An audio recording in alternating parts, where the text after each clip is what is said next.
Hello, friends. My name is Tiffany Babb, and this is Interesting Jobs, the podcast, where I talk to people with interesting jobs about their day-to-day, popular misconceptions about their field, and what they wish more people understood about their jobs. Today, our very special guest is Dave Jorgensen. So, Dave, what do you do? Oh boy. It depends on who asks me and what scenario and what setting I'm in. I am in Kansas City, and a lot of my neighbors, I really keep it surface level and say video production. But if you work in news, I might say, news creator. Really what I do is I make short form videos every day about the news, usually explainer type videos. A lot of them are focused around relevant news stories, but specifically what people are maybe confused about or even getting wrong about the news. So I really like to address misinformation within the news. And I make short form videos on TikTok, YouTube Shorts, and Reels that cover that, and usually, or not almost always, in a humorous way with a lot of jokes. Though these days, half the time you can just tell a news story, and that's pretty funny by itself in a dark way. So that's my day to day. How do you choose which stories to cover? It's really everything. It's a day-to-day decision time, sometimes the night before. But I do try to pick either what is the most relevant or sort of the headline, top of the fold news story, if possible. But sometimes, that story is an ongoing story. And so if it's something that, by tomorrow, the news might be different. So, for example, there was a car crash on the freeway, and we know that 2 people died, right? And but the next day you find out actually 7 people died. This is kind of a dark example, but by the time I put that video out there, then let's say I knew that I did the first story. The next day it's no longer true, but it's showing up on people's feeds like it's a video for the first time. So I really try to do a video that's everything after the fact, where even if they see a video a month from now, it's still going to be basically true, because I had everything once the sort of the dust settled on the story. So it's typically news stories that are pretty relevant, but I really try to make sure it's something that I can kind of be the voice of authority on, and there's not going to be a lot of major information that changes. Most of those stories end up being more political. I like pop culture. Increasingly, anything in economics or personal finance our audience really, really likes, and those can be more quote unquote evergreen. It's a day-to-day decision. Yesterday was, let me take 4 stories and combine them into one, because they all kind of had something related to each other. So I like to do that when possible too. Tell me about how you got into this. Where to begin? In college, and even really in high school, I wanted to be a writer. In fact, I think it was senior year of high school that I thought I'm going to be a TV writer. I was sort of doing 2 tracks at once, where I was working towards that, particularly maybe comedy TV writer or something like that. But I was also in all these journalism classes. I was just listening to one of your recent podcasts, and I think it was the book cover designer. She had this one line that I totally related to. She said, I was teaching myself InDesign in yearbook class. I was like, wow, that was literally me. In high school, I was on the yearbook, and I was the sports editor, and I didn't know anything about any Adobe, and I had Adobe editing suite, and I taught myself InDesign in that classroom. And so I was doing these things in journalism on the side, where I was working for newspapers and yearbooks in high school. And even in college, I joined a Media Fellows program, which was basically just this sort of specialized program where you had to keep a certain GPA, you had to interview to get into it, you had to do all these different qualifying things while you're there, like have a show on the radio, work for the newspaper, work at least one semester in the TV station at the school. This was at DePauw University in Indiana. And truly the reason I applied for this was because when I was looking at it, I saw the list of internships previous Media Fellows had. And on that list was Colbert Report and Daily Show. And I thought, okay, if they have an in there, I'm going to get into this program, then I'm going to go intern there. And luckily enough, that did happen. I did eventually get to intern at Colbert Report. But while I was there, it was during the 2012 election in the spring during the primaries. I was having so much fun, but also realized how much I was just absorbing and learning about politics, and how much I enjoyed, in some ways, the storytelling, but just like that actually politics in general was much more interesting to me than I realized. So after I graduated, I went out to LA, and I was trying to get a writing job, also working at Starbucks, like your previous guest. I wasn't having a lot of success, but a friend that I went to school with said, hey, there's this small company out in DC I'm working for, sort of a BuzzFeed-like company. And they were doing a lot of sort of funny recap articles, the 11 craziest movies that Chris Pratt's in this year. I don't know, something like that. I said, yeah, it has a salary. I'm there. So I drove across the country to DC. This place was called Independent Journal Review. I wrote a lot of fun articles, made a lot of great videos with them. That's where I learned how to edit video. Was we started a Vine account, and just by making Vines, I learned how to edit video in Adobe Premiere. And we also had these like kind of crazy one-off videos back when Donald Trump gave out Lindsey Graham's phone number in a rally. Yeah. This was like 2015. We had Lindsey Graham in our studio the next day destroying like 7 different flip phones. So the joke was that Lindsey Graham destroys his phone. And it's like a 1.5-minute video, but it was our first like big viral success. And that was really exciting to me, kind of see like, oh my God, not only can you have these really fun, interesting, relevant news videos, but they can, you just make them the next day and they can be this. It was just wild to see into that world of sort of viral video, but also how satire and humor can be relevant too in this big sort of inside the Beltway DC journalism scope. And so I was there for about 3.5 years. And then luckily one of my bosses there, she got a job at the Washington Post. And I was really looking to get out of that current situation because they were struggling. And so I immediately, pled for her to get an interview. Of course, that was already in the works a little bit. She was thinking about who she wanted on her team. So I got a job at the Washington Post. And that job was in video, but it was specifically called the creative video team. And one of our main objectives, especially mine, was to reach younger audiences.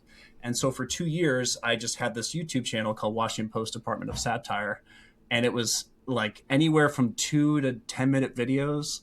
And they were humor based, but about the news. And they didn't do that well. I would spend like 3 weeks on a really highly polished video and it would get almost no engagement. But it ended up being really, really valuable because I started making connections across the newsroom with people who were in these videos. I started to understand what the boundaries were, like what you could and couldn't do at the Washington Post, because there really is, it's this huge institution. They have a lot of boundaries that you cannot cross and some that you can the gray area you can kind of play around with a little bit. And so by end of 2018, I stumbled across TikTok in the most sort of journalist way. It wasn't that someone like said, hey, you should try this app. I read about it in an article. It's like, this TikTok application's interesting.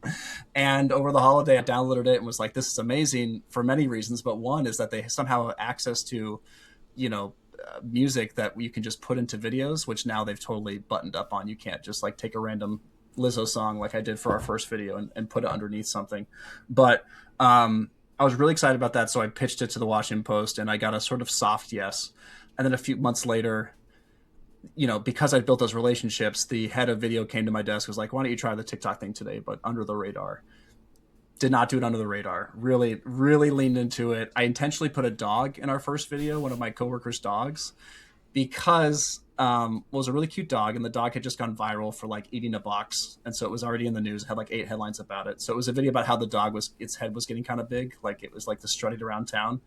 Not really relevant to the news, but I put the dog in there knowing, yes, that dog had just gone viral, but also I knew that this guy Darth, who was very popular on Twitter at the time, would probably retweet it, and he did. Like he totally took the bait. And so suddenly we kind of had 2 tracks where we were doing pretty well on TikTok right at the gate, but also in this like sort of journalism news world, we were this funny, almost like in a zoo. They're just walked like, what's that animal over there? Just the Washington Post is on TikTok, and no other news organizations were on TikTok except for NBC News was reposting their Snapchats. We were the only other organization doing like specifically actual TikToks. And that was the case for months. And we just grew and grew super fast. There was no competition, both on TikTok and just where we were reposting on Twitter. It was just like this sort of what's happening over there. And so by the time COVID hit, we were well established, had hundreds of thousands of followers.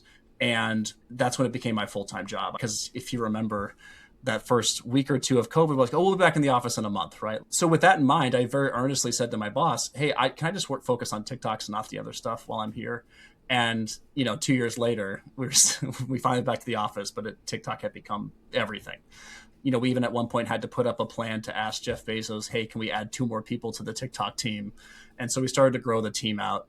And we started to post on YouTube Shorts and Reels because other companies started to realize, this vertical short form video is becoming quite the thing. And then last year, I was already kind of considering leaving the Post because I felt like I could do this on my own. And the Post offered buyouts when this was happening. I said, great, I'll take that buyout, and left the Washington Post along with 2 of my bosses. One of them was the guy that initially had greenlit TikTok for me. The other one is Lauren. She's my editor. And we started Local News International. So now I've been doing this all on my own for the last year, producing short form videos 5 days a week. long answer. Hopefully that was thorough. Great answer. Yeah. First of all, what's the thought behind the name Local News International? It's a little bit of everything. It's a little tongue in cheek, but it's also quite literal in terms of our audience. So one half of it was kind of poking fun at the Washington Post. It was actually my YouTube channel name while I was still there, and it was poking fun at, like, are we a local paper? Are we a national paper? Are we an international paper? And so Local News International was like a funny way to put it. But the other thing is that a lot of our videos, they're meant to feel really accessible. All the videos are meant to feel accessible. And I have always felt like that local news style of news telling is a little bit more, I don't know, it's someone that you might run into at the coffee shop, right? Like, your local newscaster is someone you feel like you not only do you watch every day, but you know them because they know your city. I like that local news approach, but we also cover things all around the world. We have found that especially on YouTube, when we cover what is a local story in, like, Australia, for example, that will do quite well in Australia, but it also will do well across the board. People are very much more interested in local stories from a country they've either never been to or don't know much about than sometimes, in many cases, national news here. I think it actually ends up being a break sometimes from political news here when we cover something a little bit more localized elsewhere. So it's a bit of a joke, but it's also aspirational in terms of our coverage. I like that. What has the transition been like? Because you're leaving a large organization where you have specific resources being funneled to you to, I guess, running your own business, really. Yeah, I mean, I think I could have done this by myself, but I would have been miserable. And so doing this with Lauren and Micah has been massive because Micah has experience. He's worked at local TV stations. He worked at Discovery. He helped launch Shark Week, for example. Had like many lives in the news. And Lauren has also had many lives in the news, but in a totally different spaces, where she was at PBS Digital when they started launching YouTube channels there back in the early 2010s. So she's also been at the start of these things a lot and really understands, especially the digital audiences. So it was scary, but we all were kind of just doing what we were doing before, just more focused to this new company and channel. So the actual day-to-day production wasn't too different. It was a little bit more, okay, like there's a little bit more oomph behind it. Like it's just us. There's no other, there's nothing else to fall back on. We're just focused on the content we're making.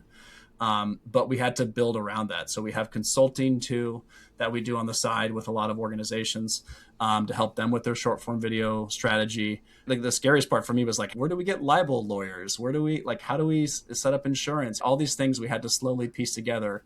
But the nice thing about going independent today in media is, while it is scary and you should, be prepared, there are a lot of people that want to help. There are a lot of people who have done it, who have either can be really good just for advice, or they can actually point you to resources that you might need to get off the ground. And we had that in every direction. So it was scary, but mostly it's just been really fun and really exciting. And certainly there's no downtime.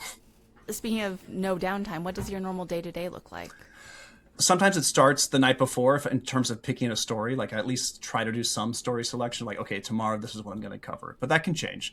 And then, basically it's make sure my kid gets to daycare and then the day begins.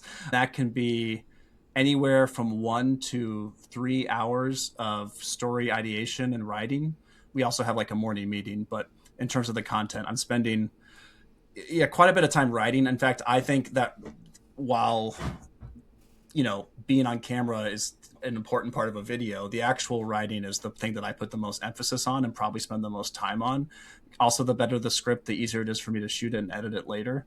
So probably anywhere from 1 to 3 hours writing something based on multiple sources, which is a nice thing since leaving the Post. I don't have to because of the Post, I was using just Washington Post sources when I talked about a story. Now I can pull from everywhere, and we find that our audience really likes that. They kind of get an interesting array of news.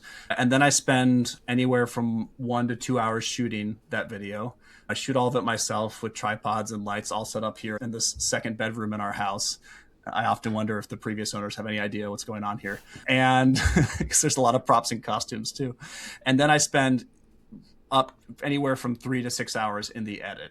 And I think that writing is like prevalent throughout all that. So I'm writing the script, but also like while I'm shooting, I don't think there's a single day where I'm not sort of ad-libbing while I'm shooting. There's always like something I come up with. Yesterday, I was doing a story about all the donations that President Trump has been getting from different organizations to help build the ballroom and things like that. And there was one bit where they were talking about, Apple donated $25 million to the ballroom. And I realized as I was shooting it that the character that was telling the other character that had a giant iMac in front of him just because that's where my desk is. And so I, in real time, realized it would be really funny if that character is slowly pushing the iMac off screen as he realizes that Apple is a big donator to these things. So things like that are really fun. And then, yeah, the editing is also writing. So I put a lot of emphasis too on really polishing videos. If I've done a good job, the video looks effortless, but it took a lot of effort. And when it's done, I've pretty much posting around 6, sometimes 7 p.m. Central Time. So that ends up being around an 11 to 12 hour day as far as, the whole process of making the short form video. And that's typically 5 days a week, though today is one of the first weekdays I've taken off in a while. And we're building in a long form show too that will start. So that will change as well in the future as we kind of staff up a little bit to start creating a weekly long form show. That's cool. Thank you for using your day off to talk about work. I'm delighted. Trust me, I've been looking forward to this for many reasons. But one, I'm like, this is kind of, I'm relaxed, It is relaxed, at least. Yeah. I am curious. You mentioned working from different sources. Do you do any original reporting, or are you pulling from other people's reporting solely? Yeah, not as much as I'd like, but that is something that we will do with the long form show. I'm not trying to subtly tease it. It is happening, but the long form show is going to have a lot more of that original reporting if we can help it, especially in talking to experts on topics and things like that. And it's not so much that I don't want to do original reporting. It's more just that I think I am probably just better at this sort of explainer reporting. I probably like it a little bit more. But yeah, very aspirational to do more original reporting. If I had one beat, I would probably do more of that. But we're covering so much across the board that would be more difficult. Totally. I get that. And especially since it's so time intensive to make your videos already. Yeah. Like adding on to that would be quite intense, I believe. Yeah. I do have a question about, you kind of have alluded to this a little in how you're choosing your stories. I feel like you are very in the social media world. You know what people are responding to, even with the strategic placing of the dog, right? How much time do you spend online just kind of gathering up the information you need to make, quote unquote, like very online videos? Yeah, I think a big part of that process is, okay, I picked the topic, but what are people saying about it? And more importantly, what are they asking about it or getting wrong? As an example, I like to go to this, there's a subreddit called Out of the Loop.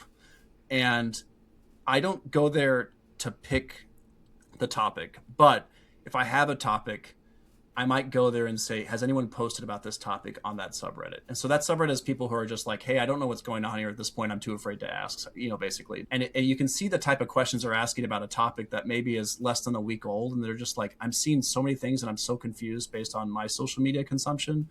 Can someone set me straight on this? And so when I go and look at the type of questions they're asking, it is actually really helpful to think, okay, let me answer those questions as opposed to just explaining the story.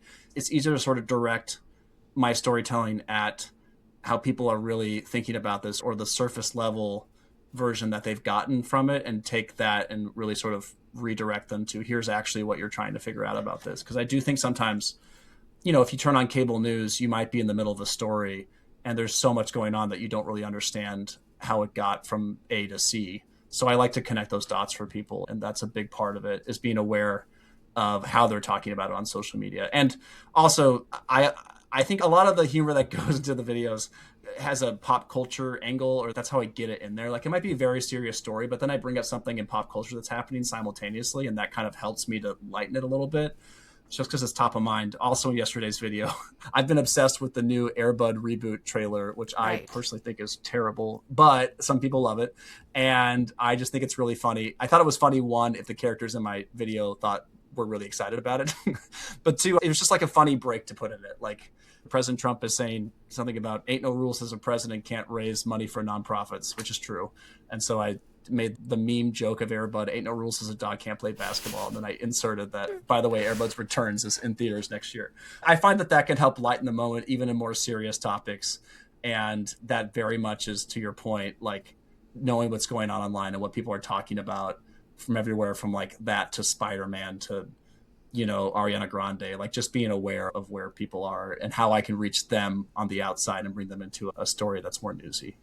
That's such an interesting skill to have. I hate the term new media, but like in my mind, you're like the guy who made news accessible and also I hope so. Popular online in the short form video. Well, that's the best compliment I could get. Thank you. Like, it's not just my opinion. It is a lot of people's opinions, and you are very good at it. And it's really interesting to hear you kind of break down all the thought that goes into it. Side note, my friend saw the Airbud dog at San Diego Comic-Con. Oh, really? He was there. Big celebrity sighting. I was like, is that the real dog in the movie, or did they just grab another golden retriever? If you're interested in the backstory, for this, they had a competition. This is like last year. I almost want to make a video about this. There was a competition for the next Airbud, and like 1,000 people sent in videos of their retrievers, and they picked 2, which is confusing. Because then they showed the 2 retrievers in a photo, like the ones they picked. I'm like, these retrievers don't look alike. So how are they going to film this movie with 2 different... that's not uncommon to have 2 different dogs in a movie playing one dog. But so it could have been one of those dogs, but also like those dogs look so different. So maybe it's like the main dog and then the stunt double dog. I hope so. Yeah, stunt double. Yeah, if it's a stunt double dog, like jumping. Yeah, but then again, like sourcing someone's like home pet for the stunt double. So I don't know. I don't know what's going on, but I'm excited anyway. So odd. We'll see how that turns out. Masterpiece film of the year. Of course. What do you wish more people understood about your job? This is almost maybe an egotistical answer, but sometimes I am like, man, I mentioned earlier, like I try so hard to make it look effortless, but I do sometimes wish I could, I don't want to like shout out, this took a lot of work, but every so often when someone comments like one, if they sort of narrow in on like one thing we got wrong, which we'll happily own and be like, sorry, we misspelled this word or something like that. I do get like, but I also spent 12 hours on this and like I'm exhausted. So there's a little bit of that sometimes where I internalize this, and for the first time here on the podcast, verbalizing a little bit of like, man, but I put so much work in. And I don't think that people don't think that, but sometimes I do feel like there's this, because there's a lot of humor in it, that there maybe isn't as much care in it, but there's so much care goes into it. And not just from me, but from Lauren, my editor, and Micah, and everyone that we work with, like that there's so much thought that goes into even a 2.5 minute video. And to be fair, a lot of our audience does get it, especially the people that have been around for a while. I think they understand that, that we care a lot, but I just want people to know I care. I just want the general understanding that it's not just,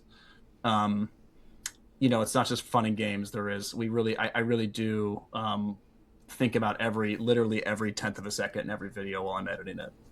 I totally get what you mean. People, especially the internet, they glom on to any little... Right. I had written this long form, thoughtful, critical essay about My Fair Lady, and the song name, one of the words was wrong, and the comment was just like, AI, question mark? Right. And I was like, oh my gosh.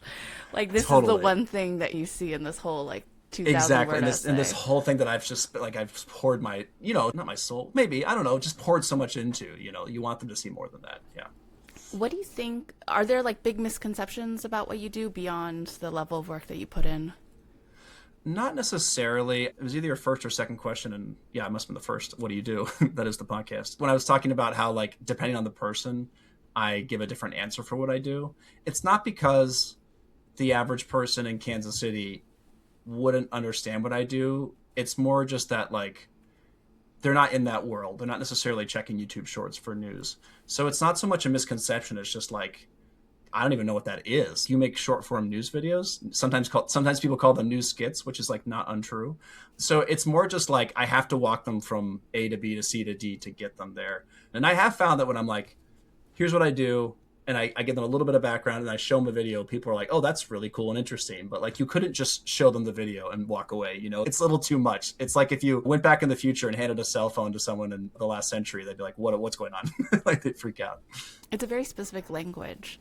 I will say, as someone who has been somewhat invested as a reader, viewer of news, I was surprised, though I do think it is good in a way, about how much of the news videos have tilted towards the skit and prop and costume and puppet situation. Yeah. I would have never guessed that in a million years, but I do find it is very effective and people respond to it.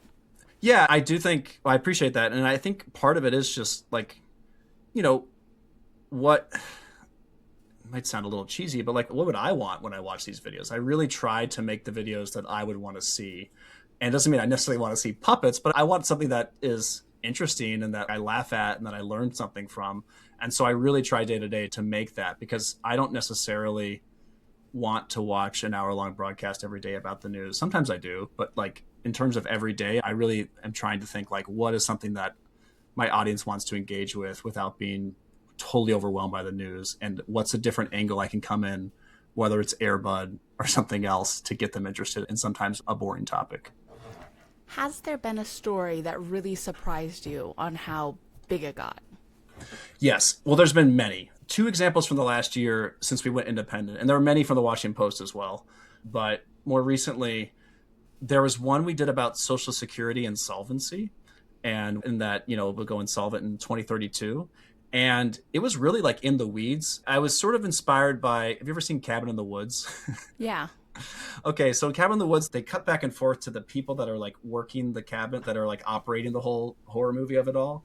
And I loved how sort of analytical that was. They were just on their work trip and that's what they were doing, or they were just at work, So it was just people who were trying to explain Social Security in this sort of work setting, but there was a clock going and they were really freaking out about the clock. So that's what I sort of based it around, is like there's this urgency, but also there's something kind of numb and boring to them being in an office. And so that was what it was based around. And the pacing was good for that reason. But yeah, I mean, I was really proud of that because it got, especially on YouTube, our primary audience is young men in their 20s. And that's Social Security is usually not something they maybe care about. And it just took off. So that was surprising. But I think it was just maybe good storytelling. I don't know. Another one kind of in that same basket was I did a video last year. President Trump and I forget the guy, but like the head of housing or something at HUD had proposed this idea of a 50-year mortgage. And so I just did a video like explaining what that actually looks like. And it was very objective. It wasn't really opinionated. It was just like, here's what actually a 50-year mortgage would look like and how financially that would be for you as a person if you got it. And it was fun and interesting, but it was just very, like I literally am using a calculator in it and I'm just trying to explain. There's a joke in the middle where I acknowledge that I look a little bit like JD Vance, which people always love. And also I was in an airport because which is unrelated to any of it, but I was on my way to go to a conference in Portugal and I was like stuck at an airport longer than I thought I was going to be. So the video started with, I'm stuck at an airport, but here's what it would look like if I lived in a house with a 50-year mortgage. And I did most of the video on the back of one of those airport transport things because the guy let me. So there was something dynamic about that too, where I think people are like, this guy's just talking about a 50-year mortgage while riding through the New Jersey airport. Anyway, that one did really well too. And I think it's the storytelling, but I also like to think that people learn something too in the process. That is cool. What is the hardest part of your job? I'm sure there's something like big picture that's harder, but really like in the weeds, the video editing is the hardest. It's really hard. And it's my favorite part. And I love it. And I care most about it. And I think a video edit makes or breaks something. I mean, obviously, but like I really think like you can make a decent video very good just with a good edit. But it's also so daunting. I mean, after I've written and shot all this stuff, sometimes it feels like that's enough, right? Like my day should be over. And then I put all that stuff in a timeline, like, okay, I've got another 4 hours ahead of me. So it's difficult in the skill part of it, but also in that it's like you're running a marathon. You just realize you're only halfway through. I love it, but yeah, that's definitely the most difficult part. How much footage time do you get that you have to edit down to your shorter video? I'm pretty good these days at like, when I write out a script, I format it the same way every time, so I have a pretty good sense. It's not the same as like TV or movie scripts, but similar-esque. Because I format it the same way, I generally know how long it's going to be timing-wise. And pretty much every page is 1 minute. So I have a good sense when I write it, okay, this might be over 3 minutes. I might have to cut something because, for example, on YouTube Shorts, it has to be under 3 minutes. But I'm not cutting too much these days. I used to be cutting a lot, especially on TikTok, and now it's the opposite. But early TikTok was, if anything was over 60 seconds, it was not going to do well. But now that's the opposite. As long as the video is engaging, make that video as long as possible in short form, which for me is around 3 minutes so I can post it to YouTube. I used to cut sometimes a ton, like half the video, and that was a bummer because I don't know if it necessarily lost context, but you lost details in doing that. And I have found in the last year or so that people really do want these details as long as it's a video that's engaging. I don't cut that much. And I guess, and maybe this is also part of your question, in terms of shooting, like takes, like every line I do anywhere from 2 to 5 takes at least. So when I put it all in the timeline, it's probably over an hour of footage that I'm cutting down to 3 minutes. Wow. That is so much cutting. I cannot imagine. Every day. Yeah. What is the coolest thing you've ever done for work? I'm sure there's a better answer, but the flashy answer, which is still very true, is when we just started with the TikTok account at the Post, we had, not unlike the Lindsey Graham thing I'd done at my previous job, I was like, what if we do some TikToks with presidential candidates? And so we did one with Andrew Yang. And he happened to be at the Washington Post for a separate post live interview or something. And we found out we could have him for 10 minutes. And we used like a popular TikTok sound. And it just so happened that the head of his team at the time was a big fan of our TikTok account, which was like 3 months old. And he said, do whatever you want. Seriously, do whatever you want. And so the video was like me dancing with Andrew Yang. And I have a tie around my head because he never wore a tie. Like, that was the joke. But the text box above us was like, when you're only pulling at 3%. And we're like dancing to that. That is very funny. And he knew it too. We told him, like, it wasn't a gotcha. Like, this is what's going to be. And he was a really good sport about it. And that, because he did that led to, we've been talking to Beto O'Rourke's team about doing a video, and they saw that and said, okay, we'll do it. And so Beto O'Rourke's joke was he was at the Post also, and he was just standing on top of my desk because there was this thing for a while. He kept standing on top of counters when he was going around the country. All of his campaign photos were him on top of diner counters talking. And so it was him giving the speech from Independence Day on my desk at the Washington Post. That one did well. And then that led to arguably our best video in that, which was with the Castro brothers. Julian Castro was running for president. His brother, Joaquin, was a congressman. And CNN kept mixing them up by accident. Like, there was these clips at the time, infamous clips of them like not knowing who was the other one, to the point where Joaquin Castro grew a beard. And so I did this TikTok sound it was like who are you? No, sir, you are me, which is a really popular sound at the time. And we had about 5 minutes to shoot that in the airport because one was leaving, the other one was going. And we got it. And that video did quite well. And it was just like very surreal. And it led to more. We did one with Cory Booker where he tackled me. And it was a wild time and very cool. And I had a coworker at the time, her name's Mary Beth Albright, she'd helped me. Her dog was the one we used for that first video, but she made a point of being like, you need to like kind of sit with these memories for a minute. Like, just tonight, just think about this for like more than 5 seconds and kind of be in it for a second. Cause you'll still get to do other things like this, but like, this is really cool. So don't forget it. So I'm really glad she said that, so I could be a little bit more present and just how like wild that time was and how specific it was. That's good advice. I think that also speaks to the tension, and you're talking about like longer videos performing better now, but especially when TikTok started to become a thing, so much of the short form stuff, it's a one idea video. Yes. And right. It's you have the joke and that's it. Exactly. And now on the other side, you have these videos, these like 3-hour long YouTube documentaries that are also super popular. And there's this kind of push and pull in between, like, how much detail do you go into? Right. Are people scrolling, or are people sitting and listening to the nitty gritty of some random esoteric issue? Yeah, I mean, it's exactly that. When we first started TikTok, the rep told us that videos should be 12 to 19 seconds. Wow. And we're like, that's really specific. She's like, that's just what we know works in the algorithm. And it's funny because they always talked about the algorithm like they couldn't control. Like, that's right. What it tells us. Like, okay. And that was true. Literally, I'd have a 21-second video, it wouldn't do as well. Or a 10-second video wouldn't do it. So 11 or 12 to 19 seconds. And it was exactly that. It was one-note jokes. And then somewhere in the middle of COVID, I think, at least somewhat related to the music rights thing I was talking about, because TikTok started getting sued by all the record companies, they realized, okay, well, most of these trends are based on songs that our verified users can no longer use. So they started pushing users to make longer videos and pushing the algorithm to be okay with that. And for me, that was perfect. Because again, the one-note things were great for making my day shorter, right? Like production-wise, okay, just make a 17-second video, done. But yeah, putting that detail in was better for the news. And also, I do think that while there is this sense of like people having, you know, a shorter attention span, at the same time, podcasts like this are taking off. So people, some part of their brain wants to engage with things longer than just a 10-second video. And I think we have found that with our videos, that the longer they are, the more people like them, which is why we're getting into a long form series too. Is I really feel that it's what I keep saying about, like, you can get to the nitty gritty as long as it's engaging. I don't mean that we have to keep changing the shot or keep changing characters or whatever, but just like, it just needs to be something that this person on camera talking about is excited what they're talking about. And I do think people engage with that longer than you might think. Totally. What's your favorite part of your job?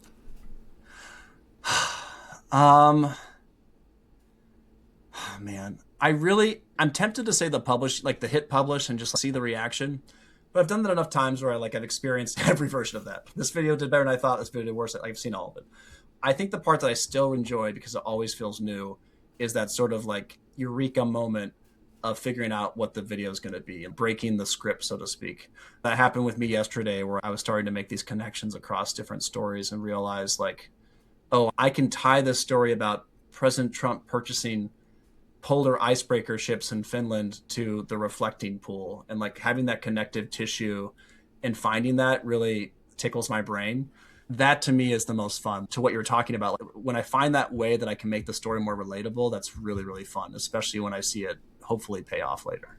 I totally get that. Dave, thank you so much for joining me today. Where can people find your work online? We are at Dave Jorgensen on all major social media, except for Instagram. It's at Dave Jorgensen 1, because there is a country singer named Dave Jorgensen in Texas who took that a long time ago, but we respect that for him. It is Local News International, so you can also find our website, lni.media, where you can subscribe to our newsletter, which points you to everything, including our new long-form show coming out and everything else. Yeah, please find me anywhere, subscribe, and you can email me from the site too. We're very responsive, so we're very engaged with our viewers and listeners and really want to build something that they're proud of too. Very exciting stuff. And that's it for this week on Interesting Jobs, the podcast, where we chat with people with interesting jobs. If you like this episode, please leave us a 5-star review on Apple Podcasts. And if you have an interesting job or know someone with one, email us at interestingjobspod@gmail.com and let us know. We might even be able to have you on the show.